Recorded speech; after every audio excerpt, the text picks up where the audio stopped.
like to talk to you this morning about Habakkuk moments. We all have Habakkuk moments. In Habakkuk chapter 2 verse 4 it says, "See, the enemy is puffed up. His desires are not upright, but the righteous person will live by his faithfulness." Now if you know your Bible, you'll probably hear echoes of another verse in Romans chapter 1 verse 7, where the apostle says, "For in the gospel the righteousness of God is revealed, a righteousness that is by faith from first to last, just as it is written," and this is what he is quoting from Habakkuk, "the righteous will live by faith." Now Paul boils down what Habakkuk says and gets the essence of it by saying the righteous will live by faith. Now, I don't know if you've ever heard this, but before lockdown, I think now it's happening again, every year, wintertime, there's an ice hotel that's built in Sweden. And people from all over the world come to stay in this ice hotel because it's unique. Everything's ice, the beds are ice, the bar is ice, the glasses are ice, the cups are ice. It's something else. It's a unique, if not cold, experience because everything is minus 8 degrees. And I think this winter we might all feel that we should go on holiday to the ice hotel because it'll be warmer than our house. But interestingly, just before lockdown, the local council decided that the ice hotel had to install fire alarms. Well, you can imagine they didn't have that much faith to think that an ice hotel needed fire alarms. I suppose maybe the sheepskin rugs on the beds might catch on fire, but you would imagine even if they did, that it would just melt and put the fire out. But no, the council just didn't have the faith that the ice hotel could be immune to fire. And here's the thing about faith. Faith is only as good as what you put it in. Did I say that to you again? People always say, "Oh, I've got faith." So what? What have you got your faith in? Faith is as good as what you put your faith in. So people talk about faith, but what is their faith in? And Habakkuk tells us about this faith. So what is faith? Why does the righteous person have to live by it? Now if we look at what Habakkuk was saying, maybe we'll get a better idea of what the Apostle Paul meant when he was describing what this faith in Jesus is supposed to be. Habakkuk, whom we're told almost nothing about in the Bible, is a kind of enigmatic figure. We only know that he was a prophet in Habakkuk chapter 1 verse 1, and he asked a question.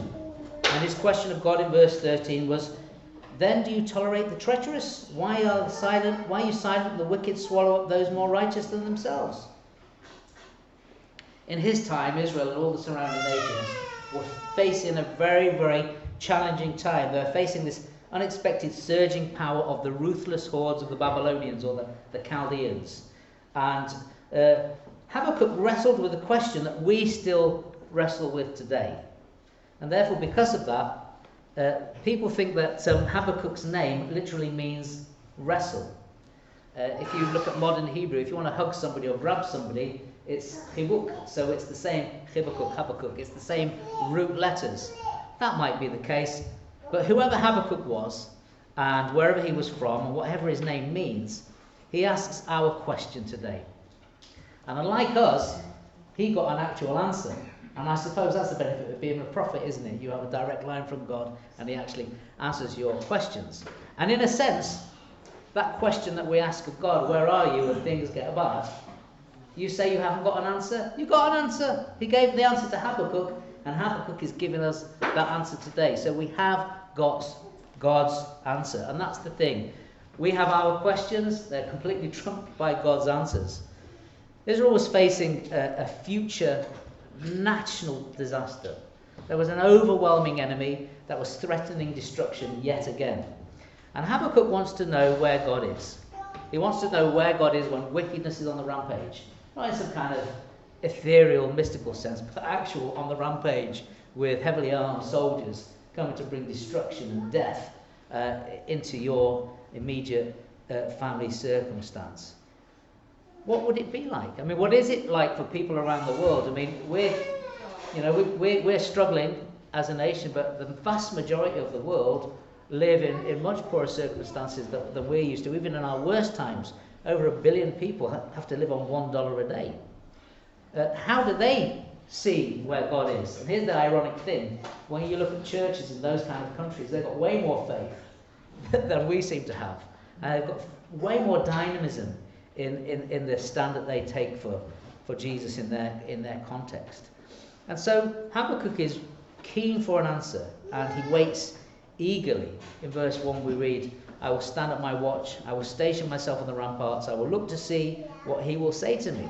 So he's eager, he wants to know. He's standing on the walls. He's not just kind of passively sat back and just waiting for an answer to appear. You know, my son's studying for his A-levels. He's not going to go sit in his A-levels later on in the year and just hope that the answers will come to him.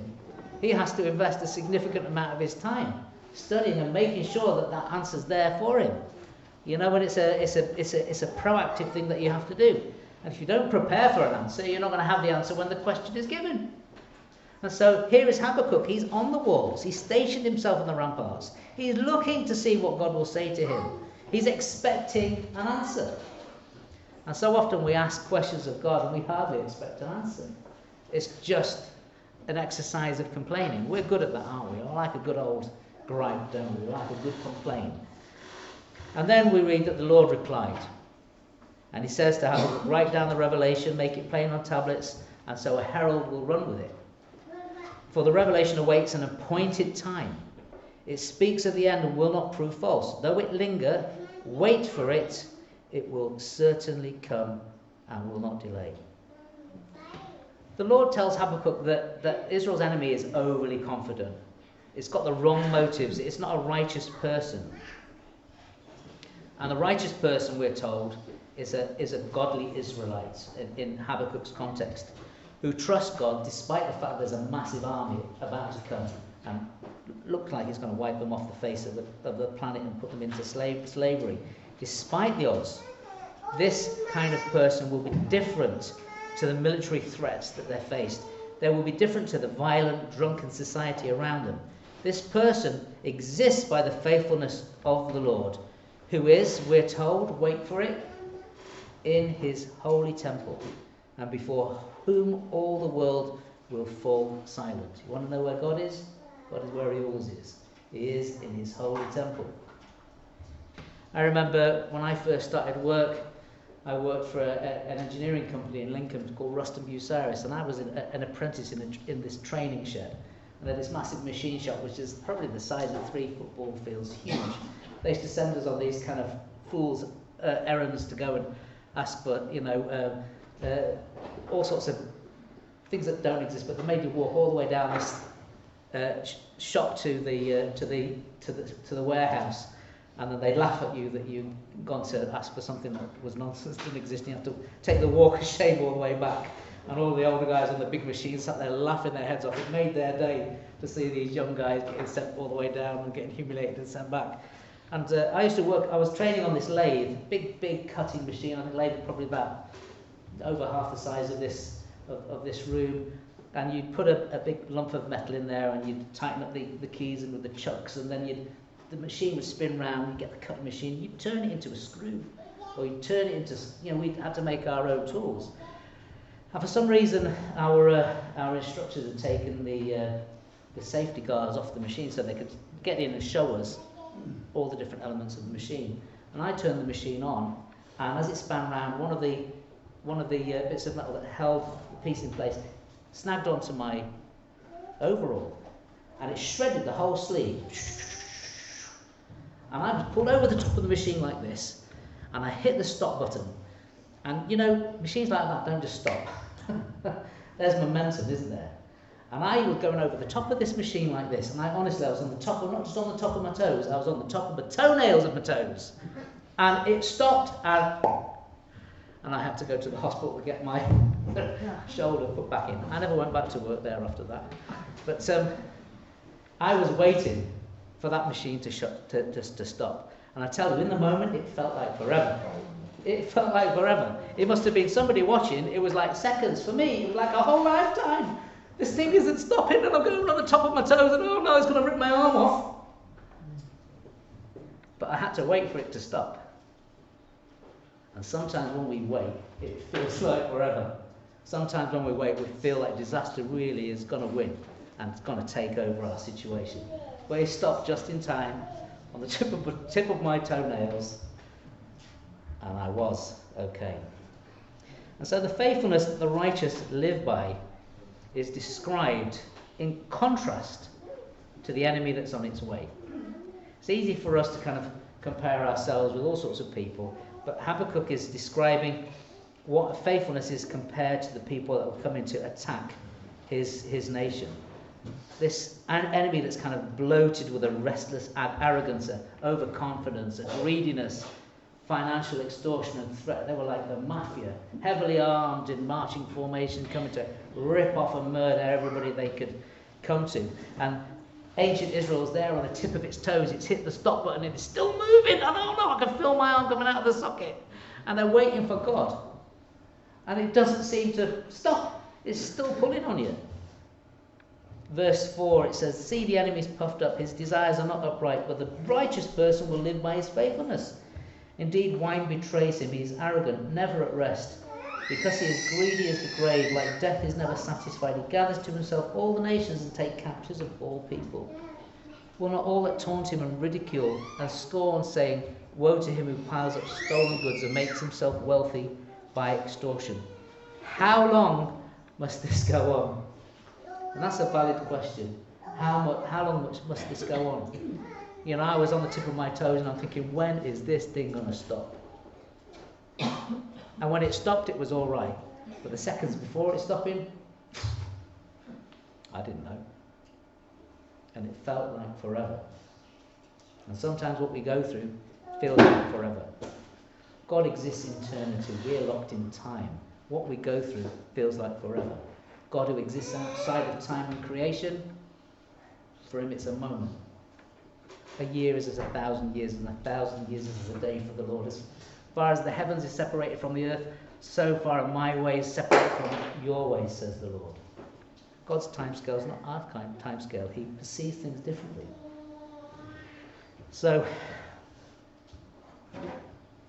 how faithful is our faith? Who do we put our faith in when everything goes wrong? What about if nothing happens at all? Because sometimes life can be a little bit monotonous, can't it? And sometimes it's the not happening that destroys us. The kind of regularity, the mundane of life that can ebb away our faith and just bring it to nothing, make it pale and meaningless. How faithful are we to our faith? And how we behave and how we conduct ourselves is important, because it's not just about believing the right thing. It's about living the right way too. Because when we lose hope, we lose faith. And then we give in to the standards, so-called standards of everything that surrounds us. We live in a corrupt world, a decaying culture, a damaged economy. I mean, just look at the world in which we live. I mean, we've got another European war, we've got an economic meltdown, we've got a winter looming where we don't know how we're going to cope with the energy bills, we've got an untested Prime Minister, we still don't know what's happening with Brexit. There's so many unknown variables that are taking place in the world, and it's easy to give in. It's easy to despair. And the answer for those not in power so often is to give in to the decadence of materialism, to give themselves to drink and drugs, to live for the weekend, the service of self, the pursuit of pleasure for the sake of pleasure. People don't want to think, they just go out and party and just hope for the best. They want to have that moment. And it's a picture of corruption that's so relevant to what Habakkuk was drawing. Nothing really changes in humanity. We were the same then, we're the same now. And Habakkuk even has the similar practice of Facebook shame pages. It's really interesting. Verse 15, "Woe to him who gives drinks to his neighbours, pouring it from wineskins till they're drunk, so he can gaze on their naked bodies." I mean, it's still happening, just with a bit of technology involved. And in the midst of this terrible description of social depravity and decay, where we would also cry out, how long must this go on? There's this amazing interlude of hope. And a return to the very good of God's created order in Genesis. And in verse 14, with this incredible statement, for the earth will be filled with the knowledge of the glory of the Lord as the waters cover the sea. This is an amazing note of hope in the midst of despair. And it's not just pie in the sky by and by when you die, it's a real glimpse of the future. Do you know, there's nothing worse than a race that doesn't end. You know, I don't know how many of you jog, but you know, if you run on a new course and you don't know that course and you're not quite sure where it's going to end, it can get quite difficult towards the end. Or I remember when my son was younger, we used to do martial arts training together. And we did, and we were training for about 3 away from black belt, and you see this thing called the plank. Anybody know what the plank is? You kind of rest on your forearms and then you just stay there on your toes. It's not like a push-up, and you just stay there. And it was fine when they said, do it till the count of 10. But when they never told you when to stop, and they just kept going and going and going, you never knew when the end was. That was awful. That was evil. I think, what's wrong with you people? Tell us it's 15 seconds, 20 seconds. Don't just leave us there, indefinitely. And that was the worst thing. You didn't know how to rally your resources, did you? You didn't know how much longer you had to hold on. Then your whole body starts to shake and it goes crazy. And that's the worst thing, when you've got to do something, you don't know where the finishing line is. You don't know where the end is. You don't know whether you've got the resources to be able to cope to the very end, or you're just going to collapse. And your arms are just going to give way, they're going to turn into jelly. You don't know how to pace yourself. And we don't know how to pace ourselves. We don't know how long we've got left. We don't know how long God wants us to hold on. But one day, God will say stop. But the wait is literally killing us, isn't it? And there is a day coming when all of this corruption and all of this pain will come to an end. But we have to wait. We have to exercise faith.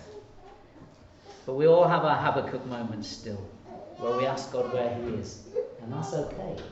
It's okay to doubt. It's okay to question God. Worry if you don't question God, because if you're not having a conversation with him. When you question God, you acknowledge that he's there. It's an act of faith. Look at the Psalms. It's full of David asking where God is, what he's doing. You know, there's nothing wrong with having a Habakkuk moment. Where is God? Well, here's Habakkuk's answer. The Lord is in his holy temple, verse 20. Let all the earth be silent before him. God is where he wants to be. God is where he plans to be. So don't complain that he isn't following our plans for him. We have to follow his plans for us. And Jesus' advice in Mark chapter 11, verse 22, is to have faith in God, which is really key here, as we have this unmissable parallel between Habakkuk 2, verse 4, and Genesis 15, verse 6, where Abraham believed and it was counted to him as righteousness. And that's what righteousness is. Believing God, despite everything else we see around us. Having faith. Seeing beyond what we see now. Seeing beyond the clouds of doom and despair. 2 Corinthians 5 verse 7 tells us that it's faith, not sight. And though Habakkuk has to live with the reality of God, and God did use, we're told, a brutal army against Israel as a form of judgment. The crops ceased. The livestock was gone, left hunger and famine on top of the devastation of war. Judgment will eventually come on the invading enemy. And Habakkuk's faithfulness to God is such that even in the context of this destruction, he says, "Yet I will rejoice in the Lord." When you sang your songs of worship this morning, did you sing with a full heart despite the aches and pains, troubles and concerns?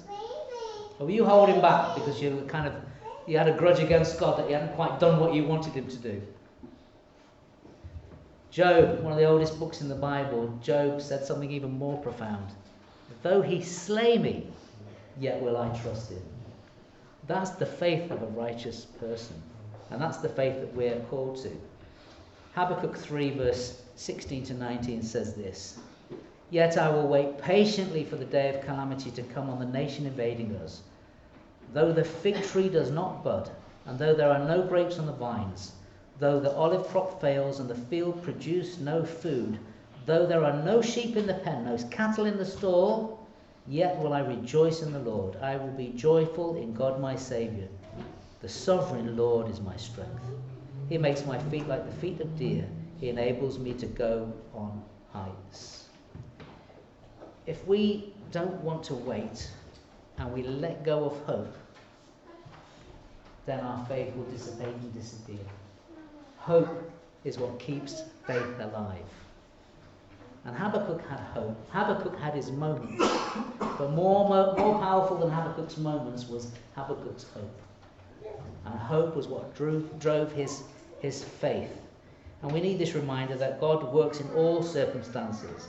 And in the times when we think he should turn up but doesn't, he's doing what he said he will always do.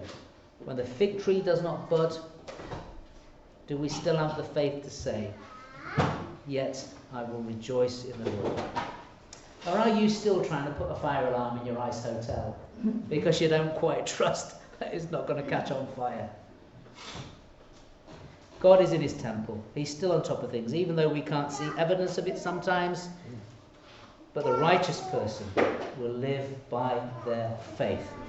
Faith driven by hope that God is sovereign in control. He is in his temple. He is where he's supposed to be. He is where he said he will be. He's doing exactly what he said he will do, even though it isn't what we want him to do or expect him to do or is comfortable for him to do in our lives and in our time scale. We live by our faith in the one God who is our strength in Jesus. And if we don't lose hope, then we won't lose faith. But it's okay to have Habakkuk moments. It really is. But Habakkuk still rejoiced in his Lord, even though he had those moments. And I may that Habakkuk's revelation, his answer from God, will be ours this morning. I pray that God will bless his word to our hearing too.